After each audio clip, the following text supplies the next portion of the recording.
सत्यमेव जयते साथियों। आज के लेसन में आप सभी का स्वागत है ह्यूमैनिटी के लेसन चैनल पर। तो सबसे पहले आप कैसे हैं? आशा करता हूं कि आप अच्छे होंगे, आपके जीवन में सब कुछ अच्छा होगा, सुख शांति होगी।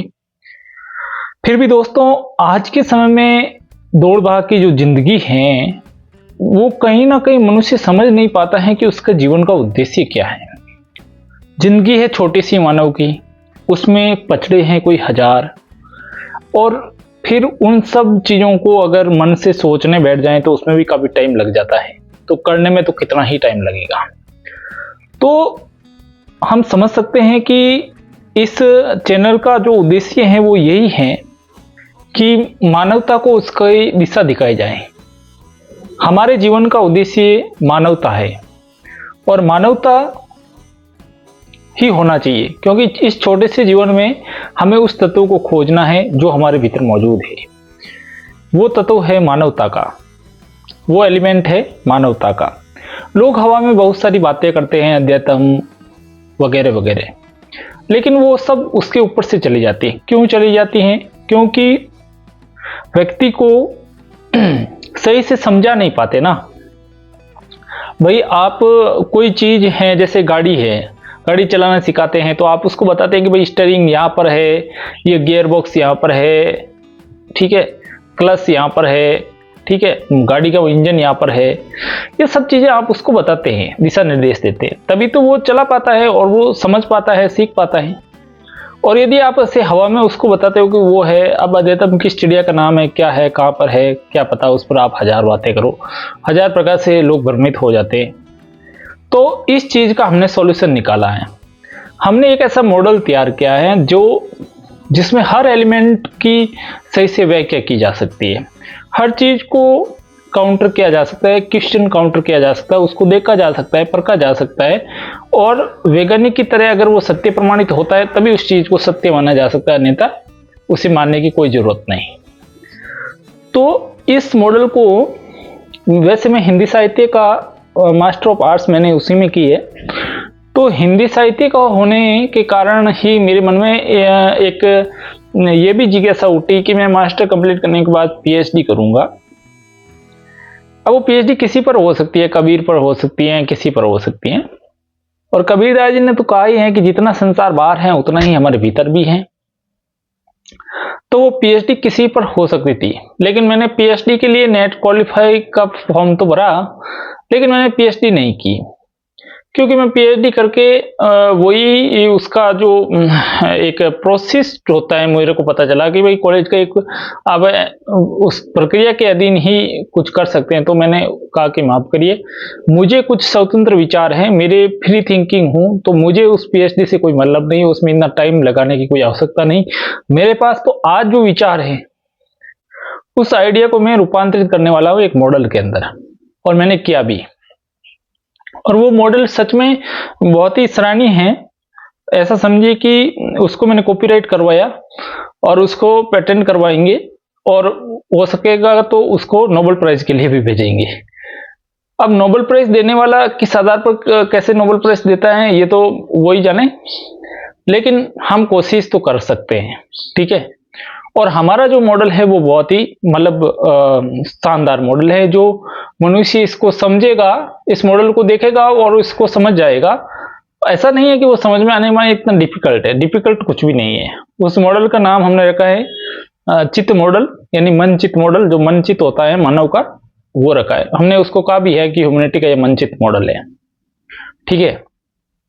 उसमें मानवता का एलिमेंट है, ठीक है, अध्यतम का एलिमेंट है और अधिदेय का एलिमेंट है। ये अधिदेय क्या होता है? जो अध्यतम बहुत सारे लोग कह रहे हैं कि अध्यतम ये है वो है, ऐसा कुछ नहीं है, और अध्यतम की तरफ अभी जाना भी नहीं है। अध्यतम कोई चेतना की बात थी बुद्ध से पहले की, और श्री कृष्ण की गीता के अंदर भी अध्यतम का जिक्र हुआ है, ठीक है।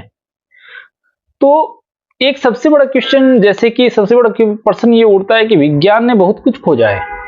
विज्ञान ने हमारा ये शरीर के बारे में बहुत सारी जानकारियां निकाली है, जैसे दिमाग के अंदर कौन कौन से भाग होते हैं, थैलेमस, हाइपोथैलेमस, ठीक है, एमिगडाला आदि, और तंत्रिकाओं से किस प्रकार जुड़े हुए हैं, और हो सके तो वो उस चीज को देख करके ही उन्होंने ये जो कंप्यूटर का सर्किट है वो बनाया था। तो दिमाग का जो बुद्धि, आर्टिफिशियल इंटेलिजेंस तक वो बना चुके हैं। लेकिन बट विज्ञान क्या कहता है कि वो जब खोजने लगा तो उसे ऐसा लगा कि ये सब जुड़ करके ये जो संगठन है, शरीर का गठन है, ये संगठित होने के कारण उसमें एक चेतना आ जाती है और इसी कारण वो शरीर को चलाती है और आत्मा जैसा कुछ भी नहीं होता है। और ऐसा ऐसा विज्ञान ने कहा। और विज्ञान का कोई हमें स्पेशल कोई आत्मा की दिमाग के अंदर या कहीं भी कुछ भी मिला नहीं है। बहुत सारा मैंने भी रिसर्च किया है इस पर, यही सब कुछ देखने को मिलता है विज्ञान की तरफ से। और विज्ञान के जो दायरा है, विज्ञान का दायरा है वो 4 तत्वों का शोध है और बाहर से जो कैचअप करने का है भौतिक चेतना का। तो इसी कारण विज्ञान का कहना भी सही हो सकता है कि विज्ञान ने उस ढंग से खोजा और उस ढंग से उन्हें कुछ मिला नहीं और उस ढंग से उन्हें कुछ मिल भी नहीं सकता। लेकिन ऐसा नहीं है कि उस ढंग से वो अगर थोड़ा और सही से रिसर्च करते तो उन्हें नहीं मिलता, कुछ चीजें जरूर उन्हें मिलती। और हो सकता है, मुझे लगता है कि विज्ञान छुपा भी रहा हो कुछ वैज्ञानिक लोग। जैसे आज क्वांटम मैकेनिज्म पर जो काम हो रहा है और आने वाले भविष्य में मानव के जैसा रोबोट भी तैयार होगा, ऐसी साइंस फिक्शन है उनका। और ये बिल्कुल हो सकता है, संभव हो सकता है, ऐसी कोई डिफिकल्टीज नहीं है। हाँ, बात यदि सेंस की आए और बात अध्यतम की तरफ, जो पांचों तत्व प्रकार है आकाश, उसकी तरफ से आए और चीजों को पकड़ने की, तो वो विज्ञान सही नहीं कर पाए। तो विज्ञान के हिसाब से तो हमने देख लिया कि वो चीजें हैं जो कैसे, मतलब वो विज्ञान सही भी है अपनी जगह, लेकिन विज्ञान सब कुछ नहीं है। और इसी तरह अध्यतम भी सही है अपनी जगह, लेकिन अध्यतम का अभी कोई समय नहीं, अभी समय है विज्ञान का। तो अध्यतम अपनी जगह सही है, लेकिन अध्यतम ये सब कुछ नहीं है। तो अध्यतम और विज्ञान, हम दोनों ने इन दोनों कहा कि इनसे डिटेल ली जाए, बट मनुष्य के सेंस पर डिपेंड करे। सेंस बहुत ज्यादा जरूरी है। बोध, ये बुद्ध ने भी कहा है और बुद्ध को भी बोध ही हुआ था। तो उस एलिमेंट का क्या बोध हो सकता है जो हमारे भीतर है, मानवता, वो एलिमेंट क्या है, हमारा जीवन क्या है, इस सब चीज को, इन सब चीजों को समझेंगे, इन सब चीजों को साथ में लेकर के। तो देखिए, मैंने सेल एंड एटम का कॉम्बिनेशन किया। सेल एंड एटम का कॉम्बिनेशन का मतलब हमारा जो ब्रेन है, इस ब्रेन के अंदर एक पार्ट है थैलेमस। थैलेमस के ऊपर तक आई हुई है हमारी तंत्र आया हुआ है, जो रीढ़ की हड्डी से पूरे शरीर में फैला हुआ है। ठीक है, स्वायु तंत्रिका तंत्र, परिधीय तंत्रिका तंत्र और केंद्रीय तंत्रिका तंत्र। उसमें क्या है कि जो विभिन्न प्रकार की तंत्रिकाएं हैं, उन तंत्रिकाओं में वो तंत्रिकाएं भी कोशिकाएं की बनी हुई है और कोशिकाएं की बनी हुई होने के कारण ही वो वैसी कोशिकाएं हैं जैसे शरीर की बाकी कोशिकाएं हैं। लेकिन इनमें एक ही फर्क आ जाता है कि ये स्थायी कोशिकाएं हैं। जब से कोशिकाएं जन्म के समय भ्रूण में बनी थी, ये तंत्रिका कोशिकाएं जो ब्रेन के थैलेमस वाले पार्ट आदि के ऊपर है, ये स्थायी है।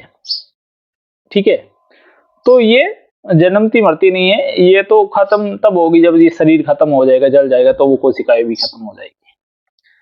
तो उस कोशिकाओं के अंदर एक ओरिजिनल सेल है, ओरिजिनल कोशिका है, मूल कोशिका है, जो जन्म के समय सबसे पहले बनी होगी।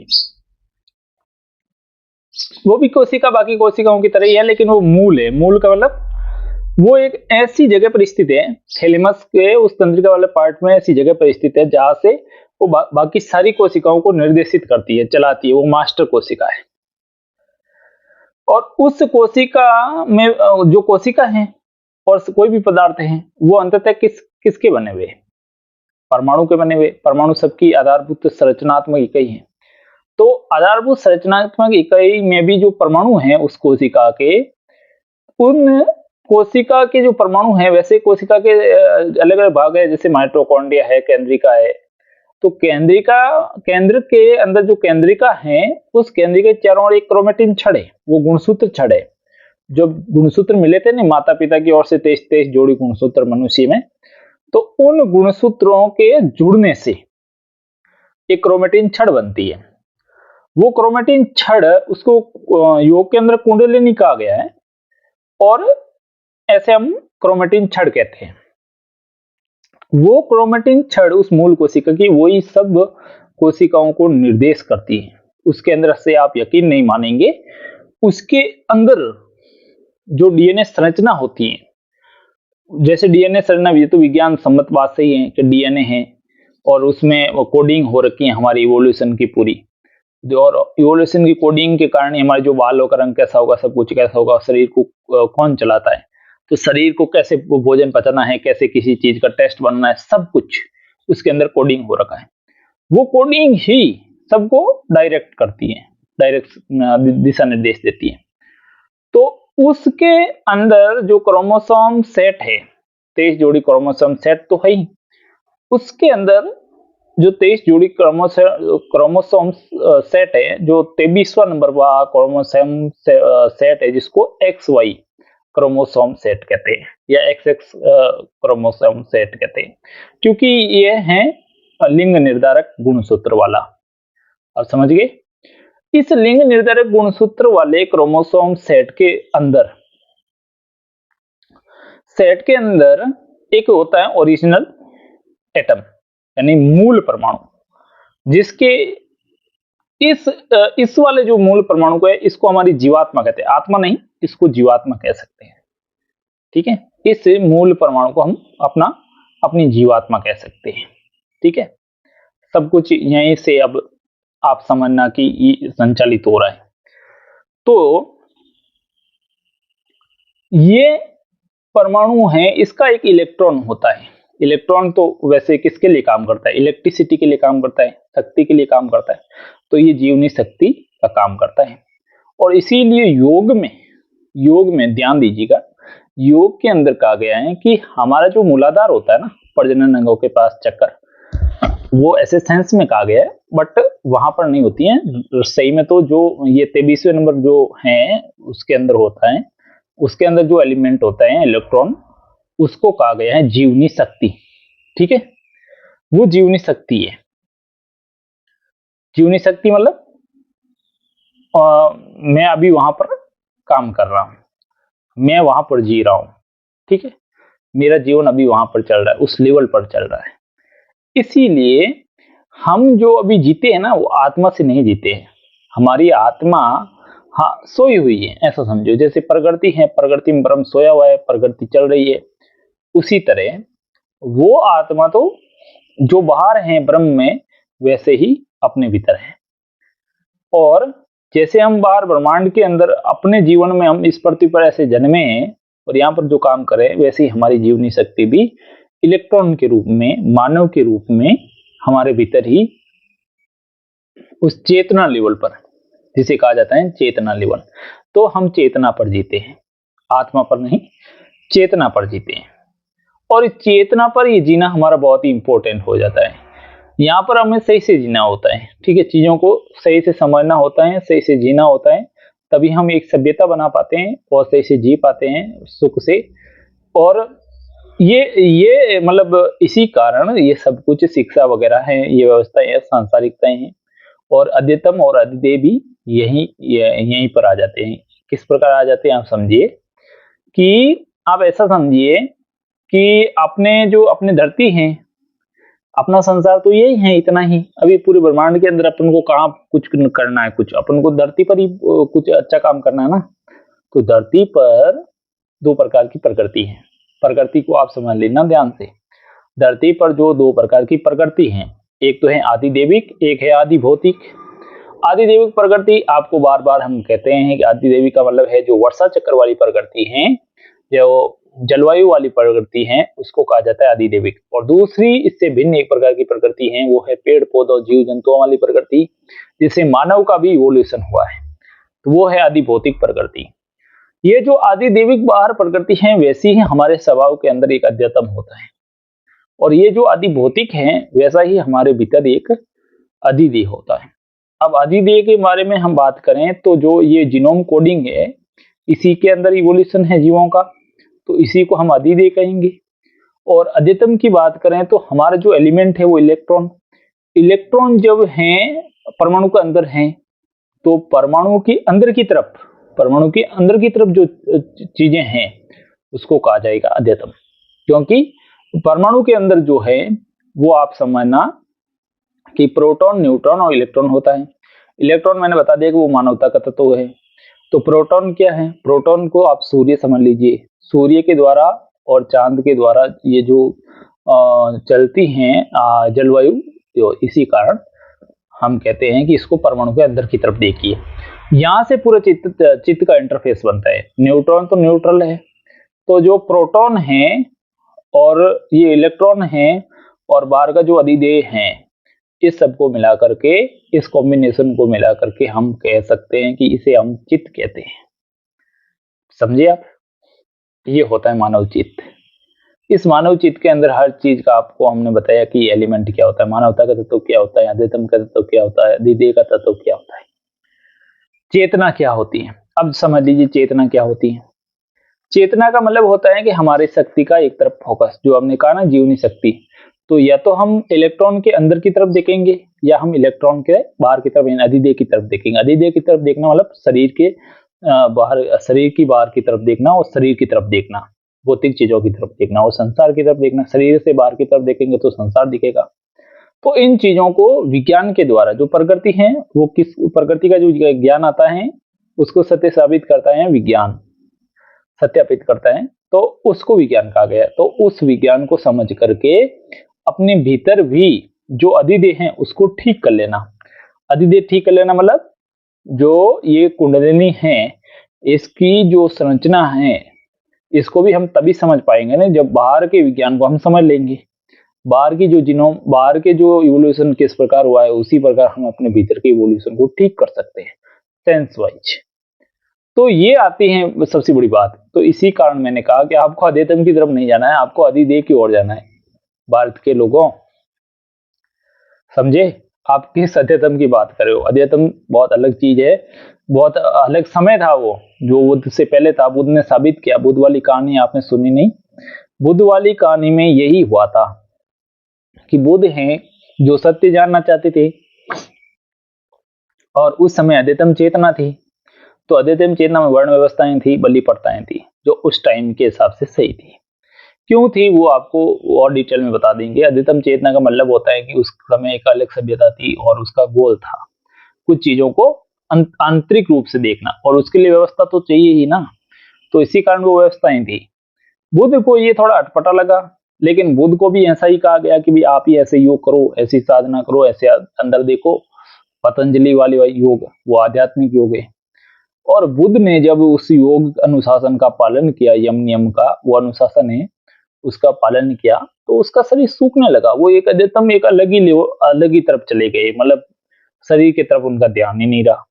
और शरीर की तरफ ध्यान रहेगा भी कैसे अगर उस तरफ ध्यान रहेगा तो, आत्मा की तरफ ध्यान रहेगा तो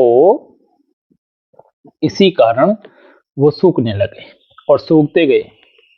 और अंत में उनको जब एक आवाज आई कि वीणा के वाद्य यंत्र को न ज्यादा खींचो और न ज्यादा ढीला छोड़ो। अगर खींचोगे तो टूट जाएगा, ढीला छोड़ोगे तो उससे स्वर नहीं निकलेगा। बस इस बात को वो समझ गए। कहते हैं ना, समझ आ जाना चाहिए। किसी बात पर आपको समझ आ गई, चीजों को समझने की कला आ गई, तो इसी बात पर उन्होंने सब चीजों को समझ लिया। और समझने के कारण ही उसको अंतर्बोध हुआ। इसी कारण बुद्ध को ज्ञान हुआ। और बुद्ध को जो ज्ञान हुआ, बुद्ध ने समझने पर ज्यादा बल दिया, अध्यतम की ओर जाने पर बल नहीं दिया। ठीक है। और बुद्ध ने यह भी कहा कि ये अध्यतम चेतना जो है, ये एक अपने समय की मांग थी। अब भौतिक चेतना जैसे विज्ञान का समय आएगा तो उस समय जो व्यक्ति है वो विज्ञान की तरफ ध्यान देगा और अधिदेय की ओर ध्यान देगा, अध्यतम की ओर ध्यान नहीं देगा। तो मैं इस मॉडल को है वो आपको चित्रों के द्वारा दिखा ही रहा हूं इस वीडियो के अंदर, और मैं कोशिश करूंगा कि एक अच्छा मॉडल बनाऊं। धन्यवाद।